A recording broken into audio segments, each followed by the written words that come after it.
आज तो संडे है, रोज चावल बनाएगी मम्मी। मिलेगा ना सचिव जी? मिल जाएगा ना सचिव जी? देख लीजिए सचिव जी, देंगे ना सचिव जी? अले अले अले। हाँ जी सचिव जी, मिलेगी ना छुट्टी सचिव जी। आप कंपनी सेक्रेटरी हैं कंपनी के और आपके पास आपका एम्प्लॉय आता है, कहता है सर मिलेगी ना छुट्टी मुझे एक दिन की, मुझे बड़े जरूरी काम से जाना है, सर एक छुट्टी दे दो, संडे को तो फैमिली के साथ टाइम स्पेंड करना है। तो आप उसको कह रहे हैं कि भाई कंपनी का काम नहीं रुकना चाहिए भाई, लीव नहीं मिल सकती। तो कहता है सर एक छुट्टी की कीमत आप क्या जानो सचिव बाबू, एक छुट्टी की कीमत आप क्या जानो सचिव बाबू। हर एक एम्प्लॉय को दोस्तों इसका बड़ा वो रहता है कि संडे आएगा मैं अपना ये काम करूंगा, मैं अपना वो काम करूंगा। जब एम्प्लॉयर उसकी वो छुट्टी भी रोक देता है तो बेचारा बहुत उदास हो जाता है, तो बेचारा बहुत उदास हो जाता है। लेकिन छुट्टी की कीमत लॉ मेकर जानता है सर। चीज़ें इतनी सिंपल नहीं है। छुट्टी जितना सिंपल लगता है ना कि सर वीक आया, वीक एंड के ऊपर आपकी छुट्टी होगी और बस इतना सा काम है, ठीक है जी, वीकली हमको हॉलीडे मिल जाती है जहाँ पे हम जाके अपना अपना काम कर सकते हैं, बस इतनी सी बात है, सिंपल सी जीवन है। ऐसा नहीं होता दोस्तों। छुट्टी की कीमत शायद एक कंपनी सेक्रेटरी ना जानता हो, शायद एक बिजनेसमैन को छुट्टी की कीमत नहीं पता, लेकिन एक लॉ मेकर को छुट्टी की कीमत पता है। जैसे ही एक छुट्टी होती है, जितनी हमारी एंसिलरी इंडस्ट्रीज हैं, एंटरटेनमेंट इंडस्ट्री है, अम्यूजमेंट इंडस्ट्री है, टूर एंड ट्रैवल इंडस्ट्री, ये सारी की सारी इंडस्ट्रीज एक्टिवेट हो जाती हैं। जितने भी हमारे ट्रेड फेयर्स लगते हैं, जितने हमारे मेले लगते हैं, वहाँ पे काफ़ी सारे लोगों का रोजगार डिपेंड ही छुट्टी के ऊपर करता है। तो छुट्टी इतनी आसान भी नहीं है दोस्तों, इसका इकोनॉमिक कैलकुलेशन बहुत बड़ा है। बच्चों के लिए खुशियों का कारण है छुट्टी, और मन को शांति देती है छुट्टी, इकोनॉमी को रेगुलेट कर सकती है छुट्टी, काफ़ी लोगों को रोजगार दे सकती है एक छुट्टी। तो एक छुट्टी की कीमत बहुत ज़्यादा है दोस्तों। इसीलिए आज हम पढ़ने वाले हैं the weekly holidays act, the weekly holidays act. अभी तक हमने अपने O S H W C code के अंदर स्टडी किया था कि 13 acts are repealed and they are now converted to O S H W C code 2020। लेकिन अभी भी 3 एक्ट्स ऐसे हैं जो अभी रिपील नहीं हुए हैं, which are currently in force और हमारे सिलेबस का पार्ट है, चैप्टर नंबर 3 का पार्ट है। तो आज हम कौन कौन से एक्ट पढ़ने वाले हैं सर? आज हम पढ़ने वाले हैं द वीकली हॉलीडेज एक्ट 1942। इसके बाद कौन सा है sir? The sexual harassment of women at work place, and then your last is the child and adolescent labour prohibition and regulation act. ये 3 एक्ट अभी रिपील नहीं हुए O S H W C code के अंदर, ये अभी भी enforce हैं। तो आज हम पढ़ने वाले हैं the weekly holidays act 1942। Now this is very very important for regulation of your economy also. आपकी मेंटल हेल्थ के लिए भी एक छुट्टी बहुत अच्छी है, और पूरी की पूरी जितनी भी हमारी क्या कहते हैं, जितनी हमारी बिजनेस एनवायरनमेंट है, जितना भी हमारा एक कॉर्पोरेट एनवायरनमेंट है, या जितना भी हमारा अनरेगुलेटेड इंडस्ट्री है, सबकी सब छुट्टी के ऊपर बहुत डीपली डिपेंड करते हैं। जैसे नारायण मूर्ति ने कहा था ना, नारायण मूर्ति ने कहा था कि आपको वीक में छुट्टी नहीं मिलनी चाहिए, आपको वीक में 6 डेज काम करना चाहिए और 72 आवर्स वीक आपके काम करना चाहिए। तो भाई मैं उसकी बात से एग्री नहीं करता, मैं बिल्कुल भी उसकी बात से एग्री नहीं करता। वो बिजनेसमैन है, वो सिर्फ ये सोच रहा है कि मेरा बिजनेस नहीं रुकना चाहिए, वो कह रहा है मेरे बिजनेस के अंदर काम करना चाहिए। भाई तू अपने बिजनेस के लिए पूरा पूरा दिन काम कर, कोई संडे को भी मत काम कर, उससे कोई फर्क नहीं पड़ेगा, क्योंकि वो बिजनेस तेरा अपना है। लेकिन देश के हिसाब से भी तो सोचना है हमको, देश के हिसाब से भी तो सोचना है। तो लॉ मेकर जब भी सोचता है पूरे के पूरे देश के हिसाब से सोचता है, वो आइसोलेशन सिर्फ अपने बिजनेस के हिसाब से नहीं सोच सकता। इसीलिए बिजनेसमैन और लॉ मेकर ये दोनों अलग अलग डोमेन के अंदर ऑपरेट करते हैं। अगर बिजनेसमैन को लॉ बनाने की पावर दे दी जाए तो वो सिर्फ वो लॉ बनाएगा जिससे उसको फायदा मिले। तो इसीलिए आप जैसे विद्वान बच्चे, आप जैसे समझदार बच्चे जो कंपनी सेक्रेटरीज बनते हैं, जो बड़े होकर कॉर्पोरेट लॉयर बनते हैं, चार्टर्ड अकाउंटेंट बनते हैं, आप सबकी रिक्वायरमेंट इकोनॉमी के अंदर बहुत इंपॉर्टेंट है। बिजनेसमैन ये मैट्रिक समझ ही नहीं सकता कि पूरी इकोनॉमी रेगुलेट हो रही है छुट्टी के बेस पे। बिजनेसमैन सिर्फ ये समझ सकता है कि मेरी सेल रुक रही है इसीलिए छुट्टी होनी नहीं चाहिए, लेकिन वो पूरी इकोनॉमी को तो समझ ही नहीं सकता। अब यहाँ पे आप खुद को एज्यूम करो यार, जितना भी हमारा पास्ट से हिस्ट्री देखते आओ यार, कौन लोग हैं जो फ्यूचर में लॉ मेकर्स बनते हैं? आप जैसे विद्वान ही तो बनते हैं, जो सीए बनते हैं, जो सीएस बनते हैं, जो लॉयर्स बनते हैं, जो सीएमए बनते हैं, या और किसी तरह की स्पेशलाइज्ड डिग्रीज जो करते हैं, यही लोग तो आगे जाके विद्वान बनते हैं, यही लोग तो फ्यूचर में जाके लॉ मेकर्स बनते हैं। आज से 10 साल बाद बनेंगे, आज से 20 साल बाद बनेंगे, आज से 25 साल बाद बनेंगे। जितने अभी करंट लॉ मेकर्स हैं यार, ये as a human being they all will expire one day और नॉट, एग्जिट तो होगा कि नहीं होगा? तो कौन आएगा भाई साहब? आप ही तो आएंगे उनकी जगह पे, या बहन जी आप ही तो आएंगे उनकी जगह पे। तो why not to prepare for that from this day only? जब हम लॉ मेकर बनने के सोचेंगे तो हम उसी हिसाब से चीजों को डिजाइन करेंगे। तो अगर एज अ लॉ मेकर आपको वीकली हॉलीडेज एक्ट बनाने के लिए दे दिया जाए तो आप किस तरह से छुट्टियों को डिजाइन करेंगे? अच्छा, क्या जरूरी है कि छुट्टी सिर्फ संडे की हो? नहीं सर, ये इंडस्ट्री टू इंडस्ट्री डिपेंड करता है, ये हम आगे डीपली स्टडी करेंगे। कि जरूरी नहीं कि सर आपकी जो छुट्टी है वो सैटरडे या संडे की ही हो। रिलीजियस छुट्टियों का भी एक अपने आप में इंपॉर्टेंस है, रिलीजियस डेज का भी एक अपने आप में इंपॉर्टेंस है, उसका भी इकोनॉमी के ऊपर बहुत बड़ा असर पड़ता है। और जरूरी नहीं कि सारी की सारी इंडस्ट्रीज आपकी संडे को ही ओपन होती हैं, तो उस हिसाब से हम छुट्टी जो है वो इंडस्ट्री वाइज डिपेंड करता है। तो इसीलिए हम एक इस तरह का लॉ बनाएंगे कि जिसके अंदर हम एक फ्लेक्सिबिलिटी दे दें बिजनेसमैन्स को, जितने भी हमारे ऑपरेटर्स हैं, जो जितने भी हमारे स्मॉल स्केल ट्रेड्समैन हैं, जितने भी हमारे स्मॉल स्केल सर्विस प्रोवाइडर्स हैं, हम उनको एक छोटी सी लिबर्टी दे दें कि आपको वीकली ऑफ तो रखना है, लेकिन किस दिन ऑफ रखना है दैट डिपेंड्स ऑन यू। तो यहाँ पे नेसेसिटी क्या है सर? नेसेसिटी है कि एक छुट्टी होनी चाहिए हफ्ते में। ऑब्लिगेशन क्या है कि अब नेसेसिटी का आप नॉर्म बनाओगे कि एक छुट्टी रेस्ट के लिए भी इंपॉर्टेंट है, इकोनॉमी के लिए भी इंपॉर्टेंट है, और पूरा का पूरा सर्कुलेशन ठीक रहे इसके लिए भी इंपॉर्टेंट है। तो नेसेसिटी है, नेसेसिटी के लिए हम नॉर्म बनाएंगे, और नॉर्म के लिए जब हमें ऑब्लिगेशन बनाना है तो उसके लिए हम क्या करते हैं सर? हम उसके लिए एक फॉर्मलाइज्ड एक्ट पास कर देते हैं। सिर्फ नेसेसिटी बताने से काम नहीं चलेगा। हमने नेसेसिटी बता दी कि छुट्टी की बहुत इंपॉर्टेंस है, छुट्टी की बहुत इंपॉर्टेंस है, हमारी इकोनॉमी रेगुलेट होती है। अच्छा, आपने लोगों को इनकम तो दे दी, लोगों को इनकम तो दे दी, पर आपने उनकी छुट्टी नहीं की, तो वो अपनी इनकम को खर्च कहां करेंगे? भाई साहब वही ना, अगर इंसान सारा पूरा हफ्ता काम ही करेगा और पैसे ही कमाएगा, लेकिन वो पैसे कमाएगा किस लिए? खर्च करने के लिए तो कमाएगा। इस जहां में अगर आदमी ना रहा तो सुखों का ये अंबार किस काम का? फूल मुरझा गए, कलियां कुमला गई, खाली खाली ये गुलजार किस काम का? सोचो, बाजार है लेकिन बाजार में भीड़ ही नहीं है। भाई साहब ये कैसी इकोनॉमी है? बाजार है लेकिन बाजार में भीड़ ही नहीं है, दुकान है दुकान में ग्राहक ही नहीं है, स्कूल है स्कूल में बच्चे नहीं है, मेले में बच्चे घूम ही नहीं रहे, कहीं पे भी कोई दिख ही नहीं रहा, इंसान ही नहीं दिख रहा। तो अगर इंसान काम ही करता रहेगा तो कंजप्शन कैसे करेगा, जिएगा कैसे? तो इसीलिए छुट्टी is a very very important for personal life also, for commercial life also, और as a law maker economy के लिए भी छुट्टी बहुत इंपॉर्टेंट है। अभी मैं आपको फैक्ट एंड फिगर के साथ बताऊंगा कि छुट्टी का कितना बड़ा इंपैक्ट, एक छुट्टी से सर कितनी सेविंग हो सकती है एक छुट्टी से। तो छुट्टी भी बहुत टेक्निकली हमको डिजाइन करनी पड़ती है एज अ लॉ मेकर। ऐसे ही नहीं कि कुछ भी छुट्टी रख दी, तो छुट्टी के पीछे भी काफी आपको कंसेंसस करना पड़ता है। ठीक है जी। अच्छा, जैसे कोई भी एक कार है, कोई भी एक कार है, ऑब्वियसली अगर वो कार 24/7 रन करती रहेगी तो यार ऑब्वियसली क्या होगा? ओवर हीट हो जाएगी, फट जाएगी, जल जाएगी, है ना? फट जाएगी, जल जाएगी, कुछ और हो जाएगा, कुछ उसका वियर एंड टियर हो जाएगा। तो इसी तरह से ह्यूमन ब्रेन भी इसी तरह से ऑपरेट करता है। अगर आप उसको पूरा महीना, पूरा हफ्ता उसको बिना छुट्टी के करते रहोगे तो obviously human will get exhausted, human will get exhausted, उसकी प्रोडक्टिविटी भी कम हो जाएगी। तो इसीलिए आपकी छुट्टी जो है मेंटल वेलबींग के लिए काफी इंपॉर्टेंट है। Weekly holiday is not a loss of time, it is an investment in a healthy, happy and productive life. अच्छा, अगर आप सोए ना, अगर आप 2-3 दिन सोए ना, तो सोना भी जरूरी होता है दोस्तों, है ना? भगवान ने दिन बनाया, रात बनाया है, जागने की एक स्टेट ऑफ माइंड है, तो सोना भी बहुत इंपॉर्टेंट है। अगर आप 2 दिन नहीं सोते तो आपके दिमाग में कंफ्यूजन आनी स्टार्ट हो जाती है, इलनेस आनी स्टार्ट हो जाती है, आपकी बॉडी मॉल फंक्शन करना पर स्टार्ट कर देती है। तो इसीलिए आपके लिए नींद कितनी इंपॉर्टेंट है। कुछ लोग टैबलेट्स खाते हैं सोने के लिए, उनको नींद नहीं आती, तो नींद कितनी इंपॉर्टेंट है। इसी तरह से छुट्टी भी काफी ज्यादा इंपॉर्टेंट है, इकोनॉमी की रेस्ट के लिए भी और इकोनॉमी के बूस्ट के लिए भी। आप 8 घंटा सोएंगे तो 16 घंटे काम कर पाएंगे, मेरी बात समझ रहे हैं आप? एक गाड़ी 8 घंटा रेस्ट करेगी तो 16 घंटे चल पाएगी। तो इसी तरह से जो ह्यूमंस हैं वो अभी भी हम नेचर की तरह से ही ऑपरेट करते हैं, ठीक है? हम खुद को कॉर्पोरेटाइज करते हैं, लेकिन we are not machines, we are not machine, we are human beings. Okay, तो उस हिसाब से छुट्टी भी हमारे लिए काफी एक इंपॉर्टेंट रोल प्ले करती है। अच्छा, अब ये देखो सर, कौन कौन सी इंडस्ट्री किस तरह से रेगुलेट होती है। तो ये सिर्फ एक दिन का कोई छुट्टी नहीं है, बल्कि पूरी इकोनॉमी का इंजन है। जैसे ही आपकी छुट्टी होती है सर, कौन कौन सी इंडस्ट्री एक्टिवेट हो जाती है। आप छुट्टी है, छुट्टी पे आप किसी होटल में जाएंगे, किसी रेस्टोरेंट में जाएंगे, कहीं एंटरटेनमेंट, कहीं मूवी देखने चले जाएंगे, कहीं शॉपिंग करने जाएंगे, कहीं पे आप ट्रांसपोर्ट कहीं घूमने चले जाएंगे, किसी लोकल ट्रेड में चले जाएंगे, टूरिज्म करेंगे, किसी इवेंट में चले जाएंगे, किसी कल्चरल शो के अंदर चले जाएंगे। तो ये सारी इकोनॉमी कैसे रेगुलेट हो रही है? ये सारी की सारी इकोनॉमी आपकी कॉर्पोरेट की, और जितनी भी हमारी सर्विस इंडस्ट्री है, जितनी हमारी सर्विस क्लास है, जितनी हमारी जॉब क्लास है, उन सब की छुट्टी के ऊपर ये सारी की सारी इंडस्ट्री डिपेंड करती है। तो एज अ लॉ मेकर हमें ये भी तो सोचना है ना यार, अब आपने पैसा कमा लिया, मेरी बात सोचो यार। अच्छा, इसका एक थोड़ा सा नॉन इमोशनल एंगल भी है।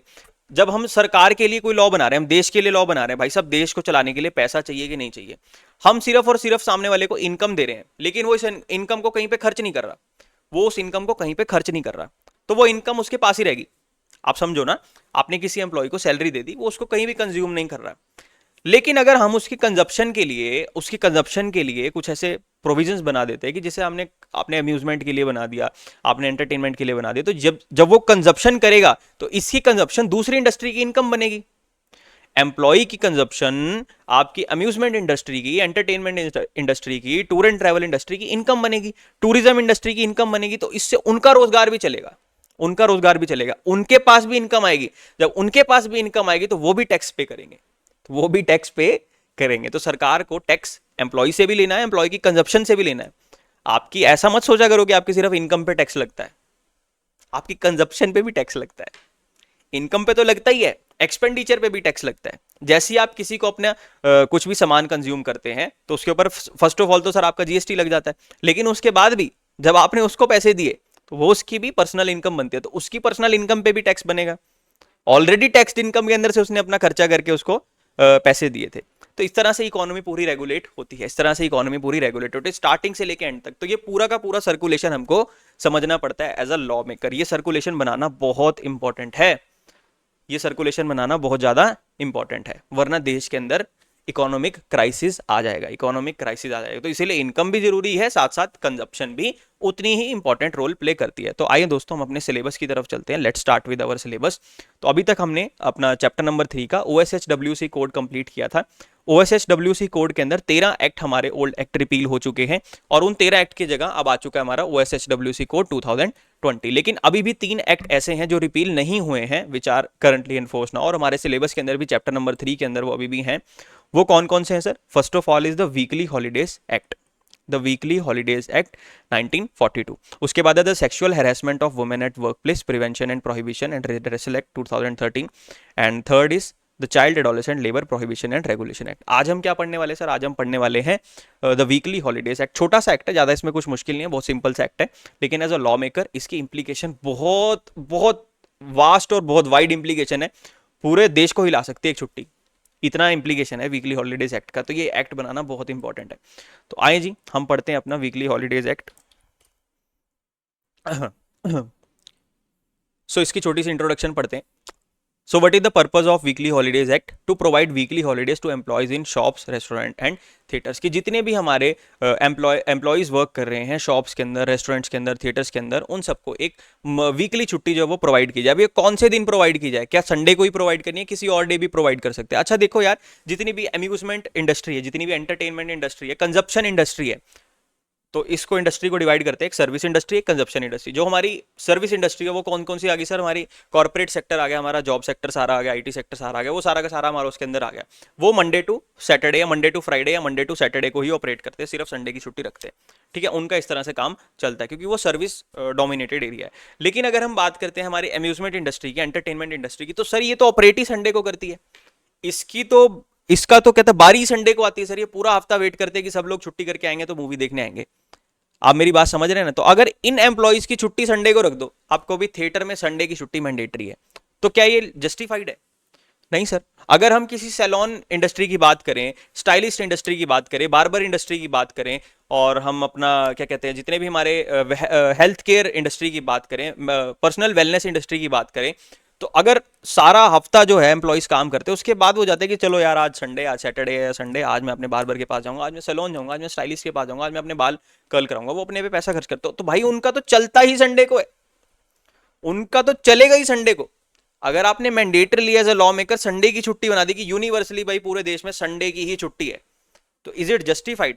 Answer is no, answer is this is not justified. ये आपने देखा होगा यार, हमारे आसपास लोकल जितनी भी सिटीज रहते हैं, किसी किसी सिटी के अंदर थर्सडे को पूरी मार्केट बंद होती है, थर्सडे को पूरी मार्केट बंद होती है, लेकिन संडे को पूरी मार्केट खुली होती है। और इसी तरह से किसी किसी उसके अंदर मंडे को पूरी मार्केट बंद होती है, लेकिन संडे को पूरी मार्केट खुली रहती है। इसी तरह से जितनी हमारी स्टाइलिश इंडस्ट्री है, सैलून इंडस्ट्री है, वो संडे को पूरा फुल स्केल के ऊपर ऑपरेट करते हैं, लेकिन वो ट्यूसडे की छुट्टी रख लेते हैं।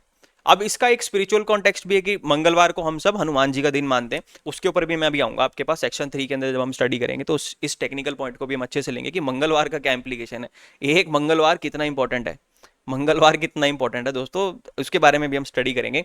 तो बार्बर इंडस्ट्री, जितनी भी सैलून इंडस्ट्री, स्टाइलिश इंडस्ट्री, चाहे आप किसी भी चीज़ से कह लो कि वो अपना कल्चरल इंस्टिंक्ट्स की वजह से या फिर एक पर्सनल बिलीव्स की वजह से एक ट्यूसडे को जो है वो छुट्टी उनकी बन जाती है, चाहे वो एक्ट के हिसाब से तो कंप्लाई हो रहा है, वीकली एक छुट्टी है, लेकिन वो स्पिरिचुअल कॉन्टेक्स्ट के अंदर भी एक छुट्टी उनकी ठीक बैठ जाती है, तो इसीलिए वो ट्यूसडे की छुट्टी कर लेते हैं, वो ट्यूसडे की छुट्टी कर लेते हैं। ट्यूसडे को आपको जनरली कोई भी सैलून या स्टाइलिस्ट ओपन नहीं मिलेगा, वहां पे जनरली आपको छुट्टी मिलेगी।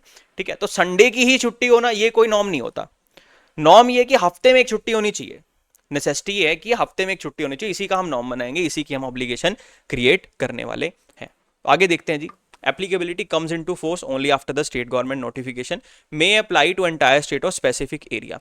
जैसे अच्छा ये जो लॉ है ये पूरे देश के लिए बना हुआ है, लेकिन ये एनफोर्स कब होगा, जब उस पर्टिकुलर स्टेट की स्टेट गवर्नमेंट कहेगी कि भाई मेरी स्टेट के अंदर इस दिन की छुट्टी होनी चाहिए, तो ये स्टेट के पास पावर है इसको अपने स्टेट के अंदर लगाने की। वो पूरी स्टेट के ऊपर भी लगा सकती है उसको, पूरी स्पेसिफिक एरिया के ऊपर भी लगा सकती है।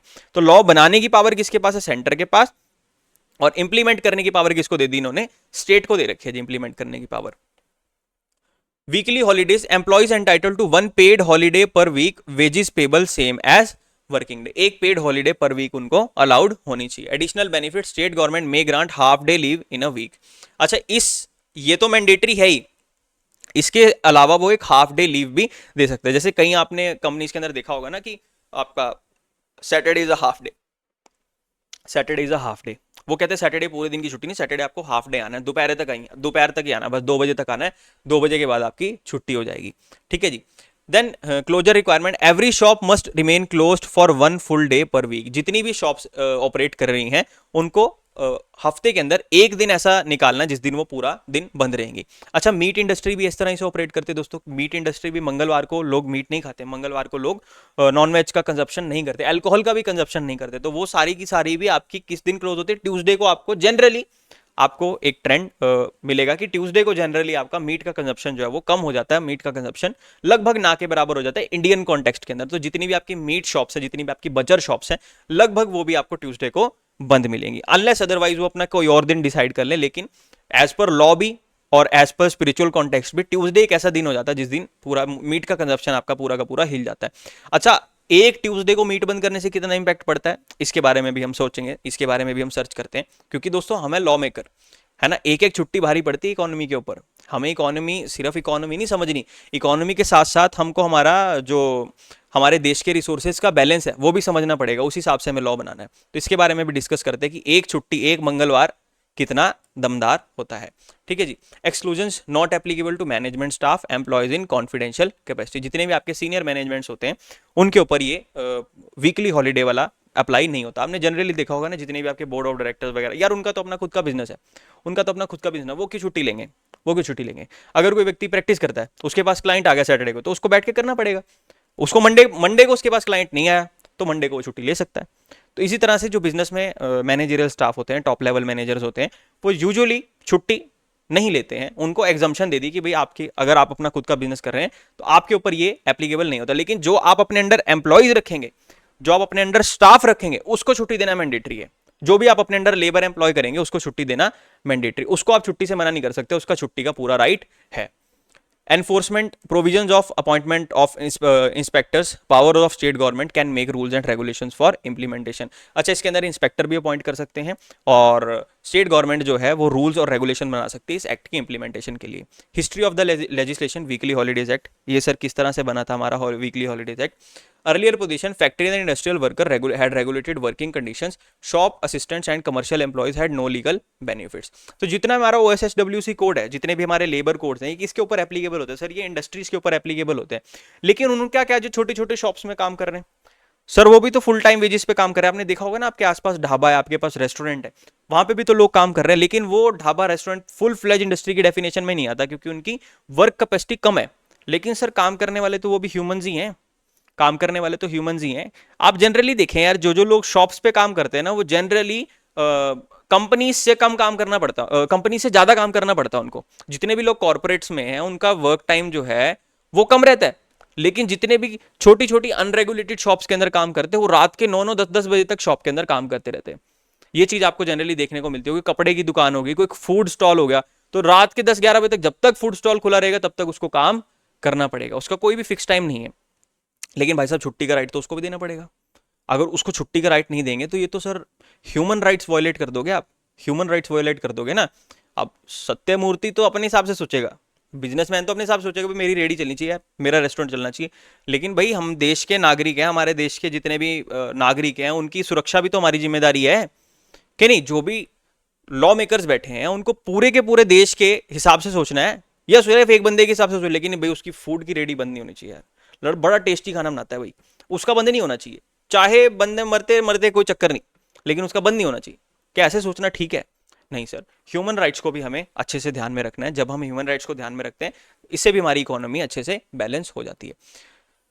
Need of law to provide holiday to shop and commercial employees. Enactment Weekly Holidays Bill was passed by legislature, received assent on 3rd April 1942, became Weekly Holidays Act on 1942. Relation with other laws similar to Shops and Establishment Act state laws. These acts also require mandatory weekly closure. Applicability applies only to areas notified by state government, not automatically applicable everywhere. अपने आप applicable नहीं हो जाएगा, state government के हाथ में power है इसको अप्लाई करने की। Example of limited coverage applies in selected areas, parts of Karnataka, port Blair. तो जहां जहां पे स्टेट गवर्नमेंट कहेगी कि यहाँ पे एप्लीकेबल करना है, वहां पे एप्लीकेबल हो जाता है। यार कुछ कुछ जगह ऐसी होती है जहाँ स्टेट गवर्नमेंट को छुट्टी के लिए इंटरवीन करना पड़ता है, छुट्टी के लिए इंटरवीन, जैसे मेडिकल सेक्टर। मेडिकल सेक्टर में क्या है यार, इमरजेंसी कभी भी आ सकती है। तो मेडिकल सेक्टर जो है वो दिन रात ऑपरेट कर रहा है, मेडिकल सेक्टर दिन रात ऑपरेट कर रहा है। अगर आप हॉस्पिटल्स में चले जाओ ना यार, बारी नहीं आ रही, तो वहाँ पे स्टेट गवर्नमेंट्स को स्ट्रिक्ट प्रोविजंस बनाने पड़ते हैं कि किस तरह से आपकी जो शिफ्ट्स हैं वो रोटेट होंगी। तो आप देखो यार, वहाँ पे डॉक्टर शिफ्टों में काम कर रहे हैं, एक की मॉर्निंग शिफ्ट है, एक की नाइट शिफ्ट है। तो इस हिसाब से वहाँ पे प्रोविजंस बनाए जाते हैं कि इनकी छुट्टी का भी ध्यान रखा जाए, वरना जो इलाज कर रहे हैं उन्हीं को इलाज की जरूरत पड़ जाएगी, जो इलाज कर रहा है वही एडमिट करना पड़ जाएगा, तो फिर कैसे काम चलेगा। तो मेडिकल इंडस्ट्री एक काफ़ी मतलब एक प्रोमिनेंट एग्जाम्पल है जहाँ पे हमको छुट्टी के लिए मैंडेटरी प्रोविजन बनाने की रिक्वायरमेंट पड़ जाती है। Then regulation of employment mainly govern by state shops and establishments. Then acts weekly holidays act acts as supporting central law. जो भी आपका सेंट्रल लॉ है उसका सपोर्टिंग रोल प्ले करता है हमारा weekly holidays act. Role of the act facilitates grant of weekly holidays, operates only way state governments notifies application. जहां पे स्टेट गवर्नमेंट नोटिफाई करेगी वहीं पे आपका वीकली हॉलीडेज एक्ट अप्लाई होगा। Applicability applies to employees in shops, restaurants, theatres, extend to whole of India. पूरे India के अंदर एक्सटेंड करता है। जितने भी आपके शॉप्स के अंदर काम करने वाले लोग हैं, रेस्टोरेंट्स में काम करने वाले लोग हैं, थिएटर्स में काम करने वाले लोग हैं, उनके ऊपर आपका वीकली हॉलीडेज एक्ट अप्लाई होता है। सर उनके ऊपर वीकली हॉलीडेज एक्ट अप्लाई क्यों होता है? क्योंकि सर उनके ऊपर OSHWC कोड अप्लाई नहीं होता, उनके ऊपर occupational safety health and welfare conditions वाला कोड अप्लाई नहीं होता, उनके ऊपर और कोई लॉ अप्लाई नहीं होता, क्योंकि वो स्मॉल स्केल इंडस्ट्री है, very small scale industry, MSME से भी छोटे, MSME से भी छोटे। जितने आपने लोकल शॉप्स देखी होंगी जहाँ पे छोटू काम कर रहे होते हैं, तो वहाँ पे दोस्तों काफ़ी एक्सप्लॉयटेशन होता है, वहाँ पे काफ़ी एक्सप्लॉयटेशन होता है। Then enforcement comes into force only by state government notification, may apply to entire state or specific area, section 1(3). Exclusions not applicable to the persons in management position in confidential capacity। इसके बाद दो इसमें case law है, ये हम case law series के अंदर cover करेंगे, लेकिन फिर भी मैं आपको बता देता हूँ। Bhanwarlal versus state of Rajasthan, weekly holidays act, overlaid conflicting state laws, Ajmer shops act invalid if repugnant, state government can enforce act by notification, can not withdraw its application once enforce. अच्छा, अगर आपका स्टेट शॉप एक्ट है, कोई state का shop act है, shop act के हिसाब से भी छुट्टी का एक मैंडेटरी प्रोविजन है और वीकली हॉलीडेज एक्ट के हिसाब से भी छुट्टी का प्रोविजन है। आपकी स्टेट में वीकली हॉलीडेज एक्ट को नोटिफाई कर दिया कि नाउ दिस इज एप्लीकेबल। तो यहां इस केस में कह रहा है कि अगर वीकली हॉलीडेज एक्ट और उस स्टेट के शॉप एक्ट के अंदर अगर कोई कॉन्फ्लिक्ट होता है तो वीकली हॉलीडेज एक्ट प्रिवेल कर जाएगा, वीकली हॉलीडेज एक्ट की बात मान ली जाएगी, शॉप एक्ट की बात नहीं मानी जाएगी। तो ये छोटी सी बात यहाँ पे कहना चाह रहा है। Case law Srivanthe Ananda Rao versus state of Mysore, act had constitutionally valid, parliament competent under concurrent list, entry 24, list 3, article 246(2) कि जो आपका वीकली हॉलीडेज एक्ट है वो कॉन्स्टिट्यूशनली वैलिड है और ये कॉन्करेंट लिस्ट के अंदर आता है, लिस्ट नंबर 3 के अंदर आता है, जहां पे स्टेट गवर्नमेंट और सेंट्रल गवर्नमेंट दोनों मिलके काम करते हैं। डेफिनेशंस, अब डेफिनेशन क्लॉज पढ़ते हैं। Establishment means a shop, restaurant and theatre. Establishment means a shop, restaurant and theatre. तो इन्होंने शॉप्स के अंदर इसको कवर किया। अब शॉप्स के अंदर कौन कौन आ गए सर? जितने भी आपके ट्रेडर्स हो गए, मर्चेंट्स हो गए, होलसेलर हो गए, रिटेलर हो गए, सारी तरह की शॉप्स इसके अंदर कवर हो जाती हैं। देन रेस्टोरेंट्स एंड थिएटर, ये तीनों इसके अंदर कवर हो जाते हैं। तो इनके लिए छुट्टी देने का प्रोविजन मैंडेटरी, क्योंकि ये ऑपरेट ही मेन छुट्टी वाले दिन करते हैं, तो इनके एम्प्लॉयज को भी तो छुट्टी देनी पड़ेगी कि नहीं देनी पड़ेगी सर? शॉप्स का काम, थिएटर्स का काम, रेस्टोरेंट का काम उसी दिन चलता है जिस दिन बाकी इंडस्ट्रीज की छुट्टी होती है। तो भाई इनकी छुट्टी का कौन ध्यान रखेगा? वीकली हॉलीडेज एक्ट इनकी छुट्टी का ध्यान रखने वाला है। Day means a period of 24 hours beginning at midnight.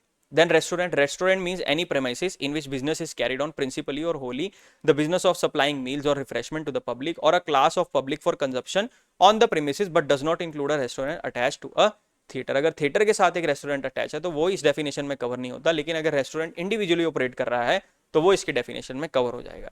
Then shop includes any premises where any retail trade और business is carried on including the business of a barber और hair dresser and retail sales by auction but excluding the sale of programmes catalogue and other similar sales at theatre. अच्छा, theatre के ऊपर कोई कुछ बेच रहा है तो उसको शॉप के अंदर कंसीडर नहीं करेंगे सर, उसको शॉप के अंदर कंसीडर नहीं करेंगे। तो कुल मिला के बात क्या है, अगर थिएटर के साथ कोई चीज अटैच्ड है, थिएटर के साथ कोई चीज अटैच है तो वो थिएटर का ही पार्ट मानी जाएगी, वो शॉप की डेफिनेशन में कवर नहीं होगी, वो रेस्टोरेंट की डेफिनेशन में कवर नहीं होगी। इसका इंप्लीकेशन क्या है सर, इसका इंप्लीकेशन ये है कि अगर कोई चीज थिएटर के साथ अटैच्ड है तो वो उसी दिन ऑपरेट करेगी जिस दिन आपका थिएटर ओपन है, उसके ऊपर अलग से आप वीकली हॉलीडेज एक्ट नहीं लगाओगे भाई इस शॉप के अंदर ये जो पॉपकॉर्न की दुकान है इसको अलग से वीकली एक दिन ऑफ रखना है। देखो मेरी बात सुनो, मंडे टू संडे, संडे को थिएटर खुला है, संडे को थिएटर खुला तो संडे थिएटर आपका वीकली के अंदर पूरा ही है, ठीक है।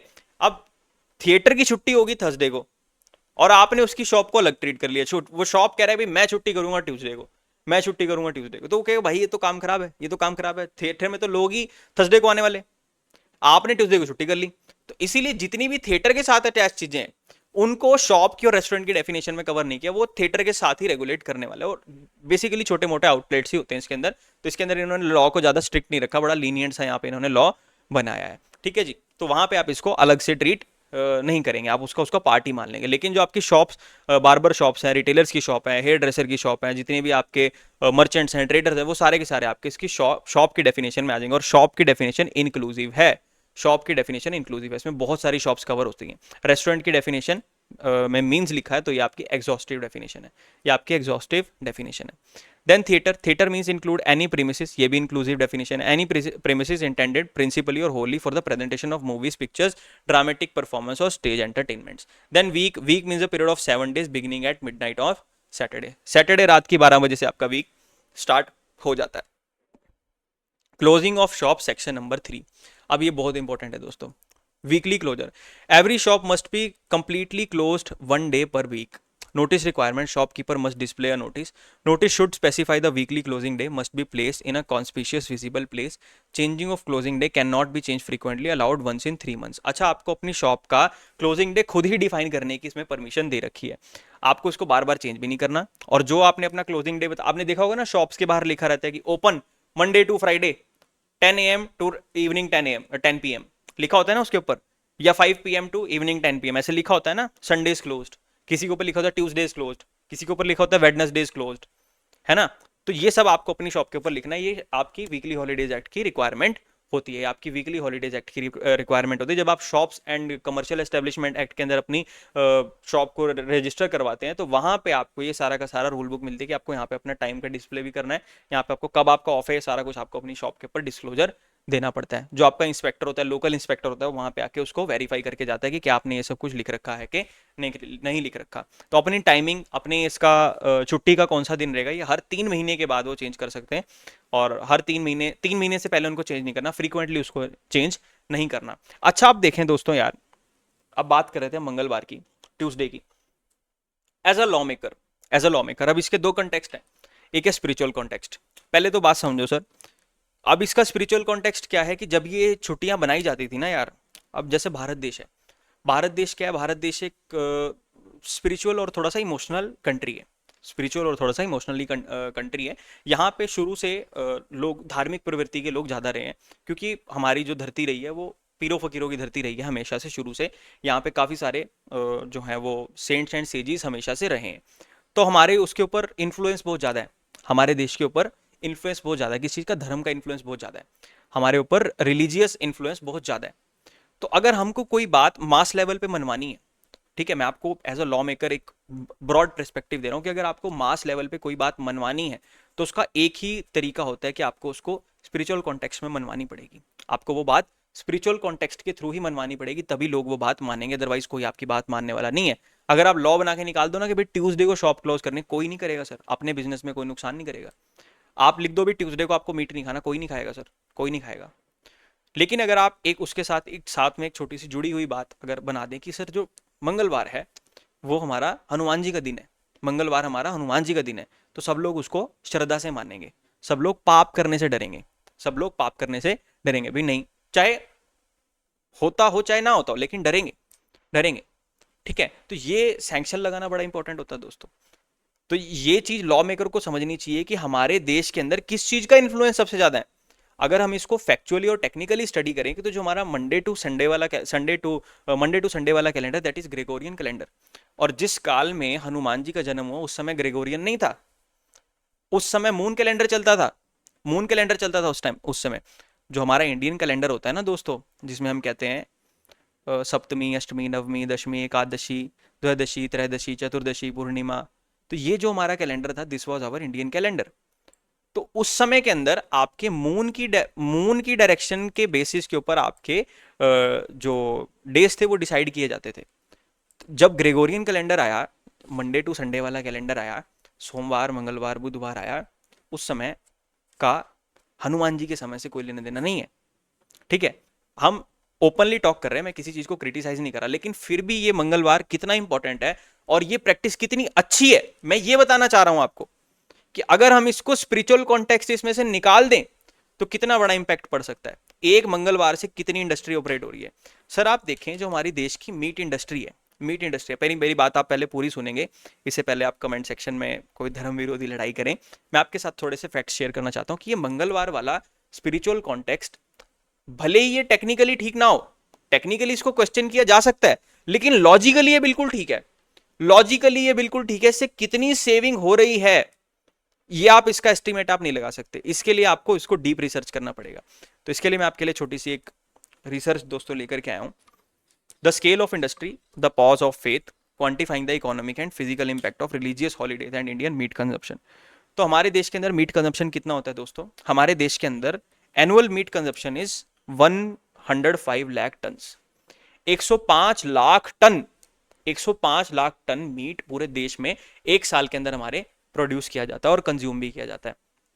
और मंथली कितना बनता है सर? 8.75 लाख टन आपका मंथली आउटपुट है मीट का। और वीकली आउटपुट है 2 लाख टन वीकली आउटपुट। और डेली 0.28 लाख टन डेली आपका मीट का आउटपुट है। डेली इतना मीट बन रहा है। अच्छा, जब डेली इतने मीट की प्रोडक्शन हो रही तो ऑब्वियसली उसके लिए एनिमल्स को मारा जा रहा है, एनिमल्स को मारा जा रहा है। तो आपके एनुअली 363.45 करोड़ एनुअली मारे जाते हैं, एनुअली उनको किल किया जाता है मीट की प्रोडक्शन को, मीट की सप्लाई चेन को मीट करने के लिए। और डेली आपके 99.6 लाख एनिमल्स बचड़ होते हैं, यानी ऑब्वियसली अप्रोक्सीमेटली 1 करोड़। 1 करोड़ जानवर हर रोज मर रहे हैं। तो अगर आप इसको वीकली देखें, मंडे टू संडे 7 दिन, मतलब 7 करोड़ जानवर।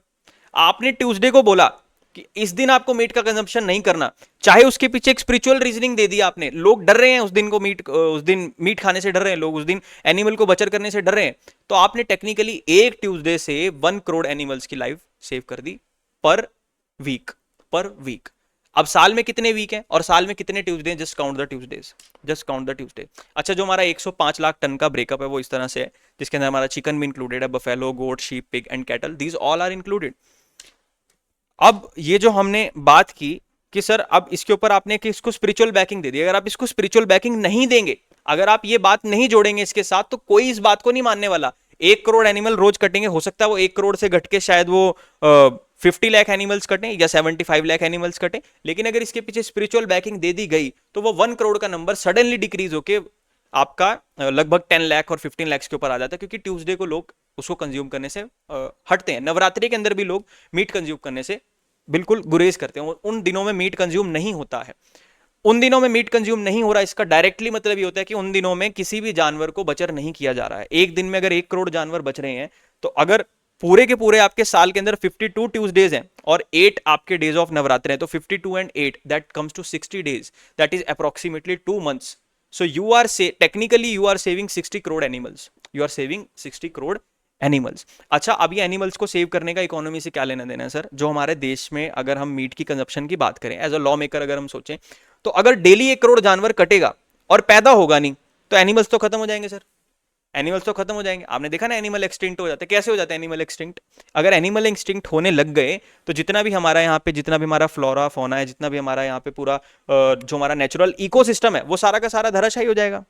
हमारा देश कोलैप्स कर जाएगा सर अगर हमने ये प्रोविजंस नहीं बनाए। तो अगर आपने टेक्निकली 60 दिन का एक उनको पॉज दे दिया, तो 60 दिन ऐसे होंगे जहां पे सिर्फ एनिमल्स का जन्म होगा और उनकी डेथ नहीं होगी, सिर्फ एनिमल्स का बर्थ होगा और उनकी उसके अंदर डेथ नहीं होगी। तो यहाँ से हमारी जो है इकोनॉमी रेगुलेट हो जाएगी, यहाँ से उनकी पॉपुलेशन भी एक रेगुलेट हो जाएगी। तो ऑब्वियसली ना, अगर आपको मीट भी कंज्यूम करना है तो उसके लिए एनिमल होने तो चाहिए यार, एनिमल्स होंगे तभी तो आप उनका मीट बना पाएंगे। तो इसीलिए मतलब मैं ये नहीं कह रहा आपको उनका मीट बनाना है, मैं वैसे बात कर रहा हूँ कि अगर कोई जीवित जीव होगा तो उसी का तो कट के मीट बनेगा। तो अगर आप डेली सिर्फ मारने पे ही फोकस करेंगे, सिर्फ एग्जिट ही होगा, एंट्री नहीं होगी, तो फिर इस तरह से तो एनिमल्स एक्सटिंक्ट हो जाएंगे। तो इसीलिए ये जो पॉज होता है ना कि ट्यूसडे, तो सर ये ट्यूसडे अप्रोक्सीमेटली 60 डेज के ऊपर आ जाता है, और इन डेज को आप पायस डेज भी कह सकते हैं कि इन डेज के अंदर कोई भी वायलेंस नहीं होता है। तो इसीलिए एक इसको एक डे ऑफ स्ट्रेंथ भी कहते हैं, ठीक है। तो हनुमान जी को इसीलिए डिपिक्ट करा जाता है ट्यूसडे, क्योंकि हनुमान जी स्ट्रेंथ के सिंबलाइज करते हैं, हनुमान जी स्ट्रेंथ को सिंबलाइज करते हैं। तो जब वो स्ट्रेंथ को सिंबलाइज करते हैं तो आप अपनी क्या कहते हैं,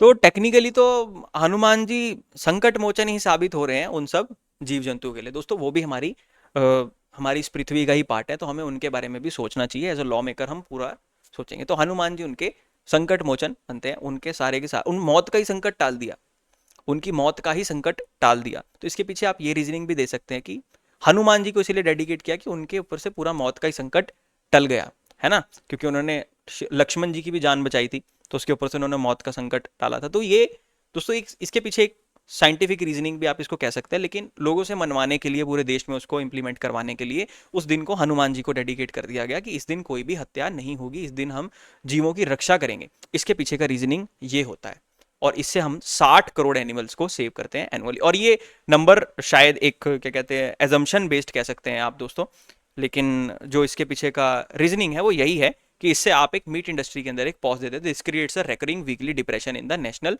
मीट मार्केट। ठीक है जी। तो अगर आप इसको मल्टीप्लाई कर लें सर, डेली प्रोडक्शन में 0.28 lakh tonne, that comes to into 68 पायस डेज, तो theoretically saving 17.26 lakh tonne of meat आप बचा रहे हैं। अगर इतना मीट आप बचा रहे हैं तो सर आपके डेली 1 करोड़ अगर एनिमल मर रहे हैं तो उसको 60 दिन से मल्टीप्लाई करो तो अप्रोक्सीमेटली 60 करोड़ आपने एनिमल्स बचा दिए। तो दैट्स वाई छुट्टी की कितनी इंपॉर्टेंस है, छुट्टी की कितनी इंपॉर्टेंस है। आई होप दोस्तों एज अ लॉ मेकर अब आपको समझ में आ रहा है कि आपको इकोनॉमी को एज अ होल कैसे रेगुलेट करना है।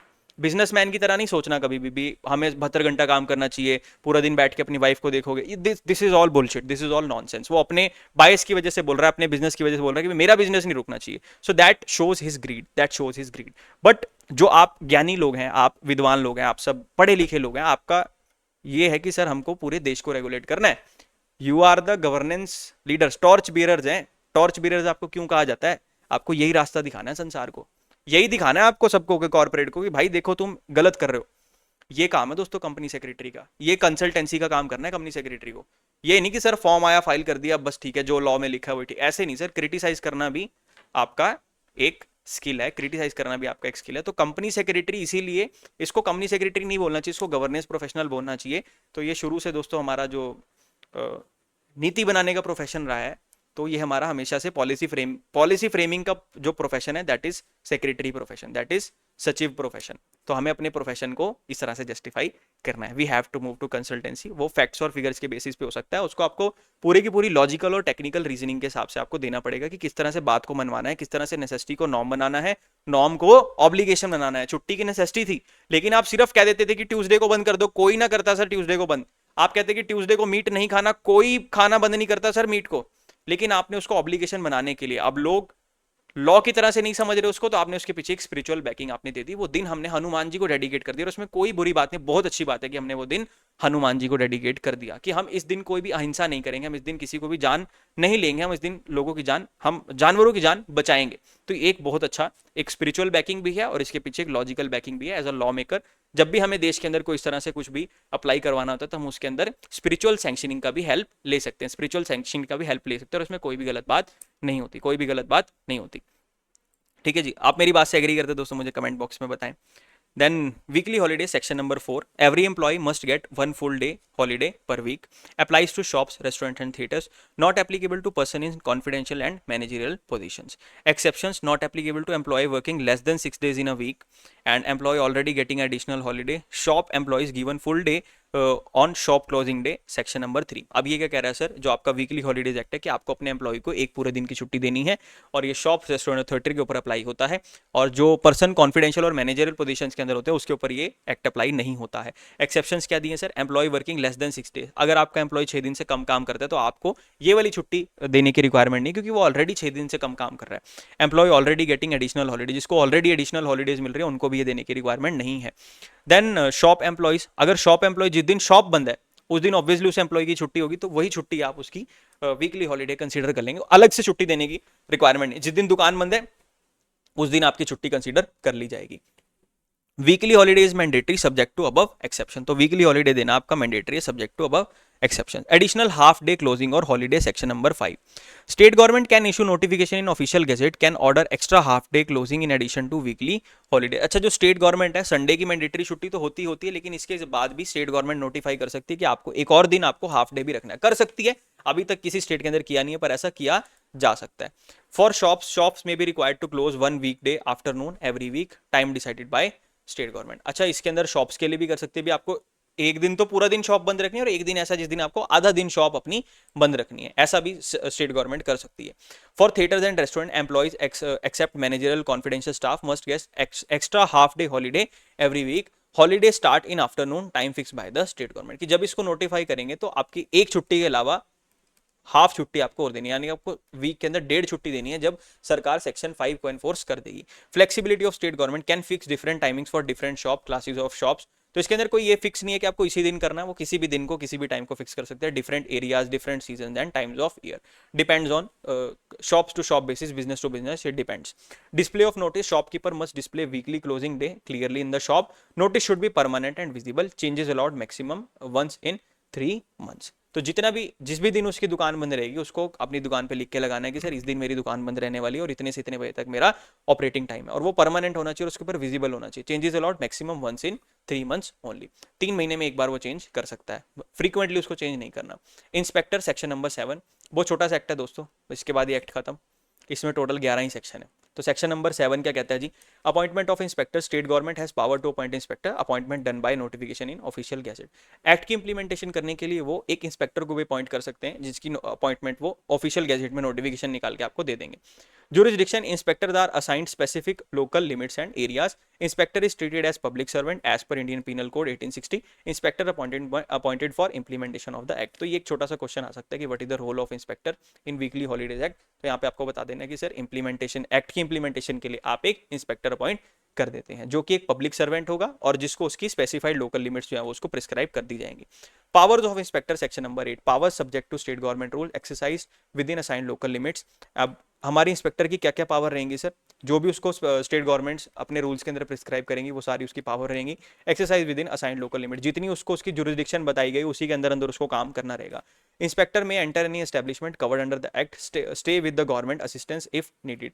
अच्छा, कोई एक शॉप है सर, आपको पता चल गया कि यहाँ पे ना साल के 365 दिन काम हो रहा है सर, मतलब यहाँ पे बॉन्डेड लेबर है, बांध के बिठा रखा है।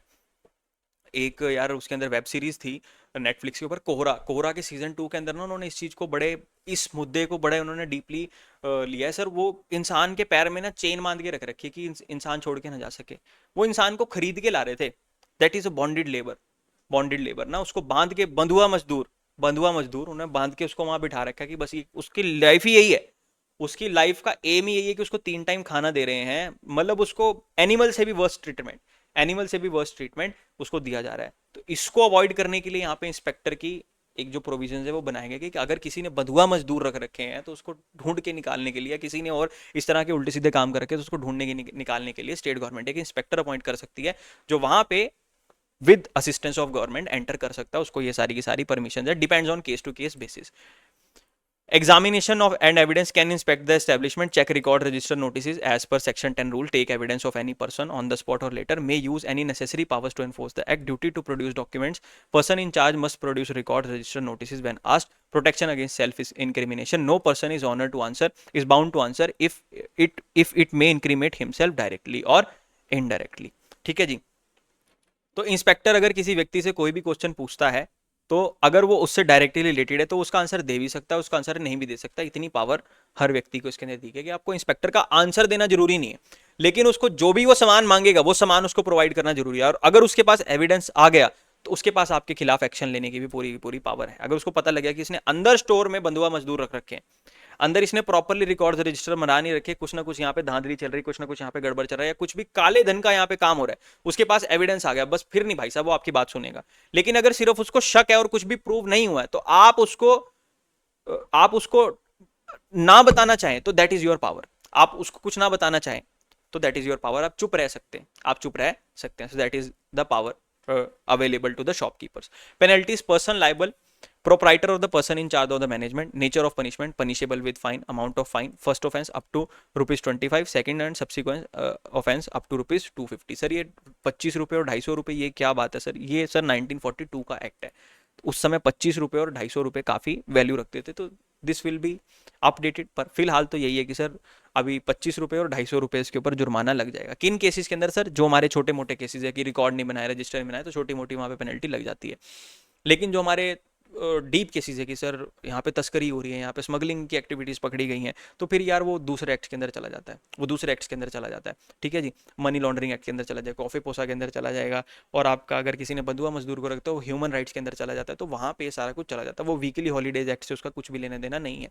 वीकली हॉलीडेज एक्ट का ऑपरेशन सिर्फ और सिर्फ वीकली हॉलीडेज तक ही होता है। ठीक है, उसको सिर्फ वीकली हॉलीडेज एक्ट तक ही चेक करना है। जो इसमें इंस्पेक्टर भी रहेगा उसकी पावर्स भी लिमिटेड है कि वीकली हॉलीडेज एक्ट तक। लेकिन अगर उसको कोई भी ऐसा एविडेंस मिलता है, कोई भी ऐसी चीज उसको मिलती है, तो वो साथ के साथ अपनी सीनियर अथॉरिटी को इंटीमेट कर देगा। वहां पे फिर जो एक्शन होगा वो दूसरे एक्ट के हिसाब से होगा, जो कि इससे ज्यादा ग्रेव है, जो कि इससे ज्यादा, जो कि वेल डिफाइंड है। इंडियन पिनल कोड हो गया हमारा, सीआरपीसी हो गया, सीपीसी हो गया, बीएनएस, बीएनएसएस, ये सारे के सारे हो गए, तो वो उसके हिसाब से ऑपरेट होता है जी। Then offences covered section 3 weekly closing, section 4 and section number 5। जो आपने नोट, अब इसके अंदर कौन कौन से ऑफेंसेस कवर्ड है सर? आपने नोटिस नहीं दिया मेरे कब दुकान बंद रहेगी, आपने बताया नहीं कि हमारे शॉप के ओपनिंग का टाइम क्या, आपने अच्छे से डिस्प्ले बोर्ड नहीं लगाया, आप नाम बार बार चेंज करा, तो ये सारे ऑफेंसेस इसके अंदर कवर्ड है। ग्रेव ऑफेंसेस इसके अंदर कवर्ड नहीं है। Section number 6 no wage deduction rules under section 10(2)(c). Scope applies to contravention related to establishment. तो अगर आपने एस्टेब्लिशमेंट के बेसिक रूल्स को कॉन्ट्रावेन किया तो उसके लिए आपकी ये वाली पेनल्टीज प्रोवाइड की गई हैं। ठीक है जी, ये ग्रेव ऑफेंसेस की पेनल्टीज नहीं है। Section number 10 rule making power. State government can make rules to implement the act, condition previous publication in the official gazette is required. Specific power illustrative, define who is in confidential capacity or managerial position, regulate the powers and duties of the inspectors, prescribe maintenance of register and record, display of notice in establishment, forms and contents of such records and notices। तो जो सरकार है वो rules बना सकती है, rule बनाने के साथ साथ वो आपके फॉर्म्स प्रिस्क्राइब कर सकती है, आपको रिकॉर्ड भी बनाने का क्या प्रिस्क्राइब फॉर्मेट है। जैसे कंपनीज एक्ट के अंदर हम रिटर्न भरते हैं तो रिटर्न के अंदर फॉर्मेट है ना कि INC 32, INC 24, तो इस तरह से वीकली हॉलीडेज एक्ट के अंदर भी जो सरकार के पास रूल बनाने की पावर है, वो रिकॉर्ड्स रखने के लिए, नोटिस के लिए वो फॉर्म प्रिस्क्राइब कर सकती है, फॉर्मेट प्रिस्क्राइब कर सकती है। अभी किया नहीं है, कर सकती है, कर सकती है, ये पावर उनको यहाँ पे दे रखी है। तो एज अ लॉ मेकर यार हमको पावर तो देनी पड़ेगी। कल को अगर हमें एक क्या कहते हैं यूनिफॉर्म सिस्टम अगर हमको पूरे देश के अंदर रखना है कि सारी की सारी शॉप्स के अंदर ये होना ही चाहिए। जैसे कि अभी क्या चल रहा है सर कि जितनी भी आपकी फूड इंडस्ट्रीज हैं उनको एक FSSAI का रजिस्ट्रेशन लेना जरूरी है, तो वो सबके लिए यूनिफॉर्म है। FSSAI का रजिस्ट्रेशन सबके लिए यूनिफॉर्म है। तो इस तरह से हम एक परमानेंट रजिस्ट्रेशन की कोई इस इंडस्ट्री के अंदर तो उसको ये लाइसेंस लेना ही पड़ेगा। तो इस तरह के रूल्स बनाने की पावर हमको एज अ लॉ मेकर देनी ही पड़ेगी। Legislative control, every rule must be placed before the state legislature after making. Powers of exemption and suspension, section number 11. Authority, central government for establishment under its control, state government for other establishment within its state. Power of exemption can exempt any establishment all or specific provision of the act. तो state government की भी power है और central government की भी power है। जो state government के कंट्रोल में है और जो सेंट्रल गवर्नमेंट के कंट्रोल में है, ये दोनों अपने अपने जुरिस्डिक्शन के हिसाब से ऑपरेट कर सकते हैं और किसी एक इंडस्ट्री को या किसी एक एस्टेब्लिशमेंट को या तो फुल्ली या उसके किसी प्रोविजन से, वीकली हॉलीडेज एक्ट के किसी प्रोविजन से उसको एग्जाम्प्ट करने की इनके पास पावर है। Subject to conditions if any imposed by the government. Power of suspension, can suspend operation of the act for a specific period. ये चाहे तो इस एक्ट का क्या कहते हैं इम्प्लीमेंटेशन को रोक भी सकते हैं। एक्ट इंप्लीमेंट करने की भी पावर है और एक्ट को रोकने की पावर भी इसके अंदर दे दी गई है। When suspension allowed on special occasion like fairs, festivals, series of public holidays, कि जब आपकी बहुत सारी पब्लिक हॉलीडेज आ रही हैं, वहां पे एकदम से आपका काम आ गया, फेयर्स आ गया, फेस्टिवल आ गया, ट्रेड फेयर कहीं पे लगा हुआ है, तो वहां पे इसको एग्जाम्पशन दे सकते हैं।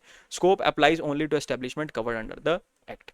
तो ये कहाँ कहाँ पे होता है सर? जितनी भी आपके एस्टेब्लिशमेंट इस एक्ट के अंदर कवर्ड है वहाँ पे इसका एप्लीकेबिलिटी हो जाता है, वहीं पे एग्जाम्पशन भी प्रोवाइड की जा सकती है, वहीं पे इसके एग्जाम्पशन भी प्रोवाइड की जा सकते हैं। तो I hope my dear friends you like this weekly holidays act और आपको आज एज अ लॉ मेकर समझ में आ गया कि छुट्टी की कितनी इंपॉर्टेंस है ना। बड़े बड़े बिजनेसमैन कहते हैं कि आपको हफ्ते में 7 दिन काम करना चाहिए, तो that is not justified. As a law maker, as a citizen of this country, छुट्टी का भी बहुत इंपॉर्टेंस है दोस्तों। जितना वर्किंग डे का इंपॉर्टेंस है उतना ही इंपॉर्टेंस छुट्टी का भी है। छुट्टी से भी पूरी इकोनॉमी रेगुलेट होती है। तो एक छुट्टी दोस्तों हमारी दिन में 1 करोड़ एनिमल्स की जान बचा रही है। और ये मैंने सिर्फ मीट इंडस्ट्री की बात की है। अभी अगर मैं पोल्ट्री इंडस्ट्री की बात करूंगा, एग इंडस्ट्री की बात करूंगा, मिल्क इंडस्ट्री की बात करूंगा, तो दोस्तों इससे बहुत बड़ा एक इम्प्लीकेशन जो है वो प्रूव हो जाता है। इम्प्लीकेशन बहुत बड़ा इससे प्रूव हो जाता है। और इसका क्लाइमेट के ऊपर भी बहुत असर पड़ता है। एक छुट्टी का क्लाइमेट के ऊपर भी बहुत असर पड़ता है। जितने भी हमारे एनिमल्स होते हैं, जितने भी हमारा कार्बन रिलीज हो रहा है, जितना भी हमारा उनके कार्बन फुटप्रिंट्स आ रहे हैं, तो ये पूरा का पूरा जितना भी हमारा मौसम का रेगुलेशन है, तो ये दोस्तों it's a wholesome activity, it's a wholesome activity. तो हमको अपनी जितनी भी फ्लोरा एंड फौना है, जितनी भी हमारी इकोसिस्टम है, उसको भी प्रोटेक्ट करना पड़ता है। अभी आपने देखा ईएसजी की इंपॉर्टेंस बढ़ती जा रही है। ईएसजी के अंदर कंपनी सेक्रेटरी की, कंसल्टेंट की एकदम से इंपॉर्टेंस बढ़ती जा रही है। एनवायरमेंट, सोशल गवर्नेंस, वो एकदम से रिक्वायरमेंट क्यों आन पड़ी है सर? वो इसी हसल कल्चर की वजह से आन पड़ी है। हम चीज़ों को एक्सप्लॉइट कर रहे हैं सर, रिसोर्सेज को एक्सप्लॉइट कर रहे हैं, पर रिसोर्सेज को प्रिजर्व करना है। फॉरेन कंट्रीज के अगर हम अंदर जाके देखें ना यार, उन्होंने अपनी नदियों को भी प्रिजर्व करके रख रखा है, उन्होंने अपने नेचुरल रिसोर्सेज को प्रिजर्व करके रख रखा है। तो वो इसके पीछे कोई स्पिरिचुअल बैकिंग नहीं देते, वो इसके पीछे एक अपना साइंटिफिक रीजनिंग देते हैं। लेकिन हमारे देश में चीज़ों के पीछे स्पिरिचुअल बैकिंग देने की वजह से यार वो चीज़ को और वर्स बना दिया जाता है। तो हमारी नदियाँ कितनी पॉल्यूटेड है और सबके पीछे एक स्पिरिचुअल बैकिंग है। तो ये एक बहुत बड़ा इशू है दोस्तों। एक कंज्यूमरिज्म कहते हैं इसको, कंज्यूमरिज्म। तो हमारे देश के अंदर भोगवाद बहुत ज़्यादा है। तो इसको टैकल करने के लिए हम लोगों को ही दोस्तों इसको अवेयरनेस को फैलाना पड़ेगा। हमारे करे बिना होगा नहीं। जितने भी आप विद्वान बच्चे हैं, सीए हैं, सीएस हैं, लॉयर्स हैं, क्योंकि लोग आपको देखते हैं यार, लोग आपकी बात सुनते हैं। कल को आप कंपनी सेक्रेटरी बन के किसी बोर्ड ऑफ डायरेक्टर्स के साथ कहीं पे बैठे होंगे यार, आपका एक स्टेटस होगा, आपका एक क्या कहते हैं, रुतबा होगा यार आपका इकोनॉमी के अंदर। आपके आस पड़ोसी लोग जानेंगे भी ये बच्चा कंपनी सेक्रेटरी बना, भाई लड़का कंपनी सेक्रेटरी, लड़का बहुत सीनियर लॉयर है, तो वो आपकी बात को सुनेंगे। तो अगर आप अपनी बात इस तरह से कहेंगे तो आपकी बात का इम्पैक्ट पड़ता है, आपकी बात का इम्पैक्ट पड़ता है। You are the torch bearers. So I hope future law makers, future torch bearers, आपको आज का सेशन अच्छा लगा होगा। मिलते हैं नेक्स्ट सेशन के अंदर जिसमें हम डिस्कस करेंगे sexual harassment of women at work place. Thank you so much.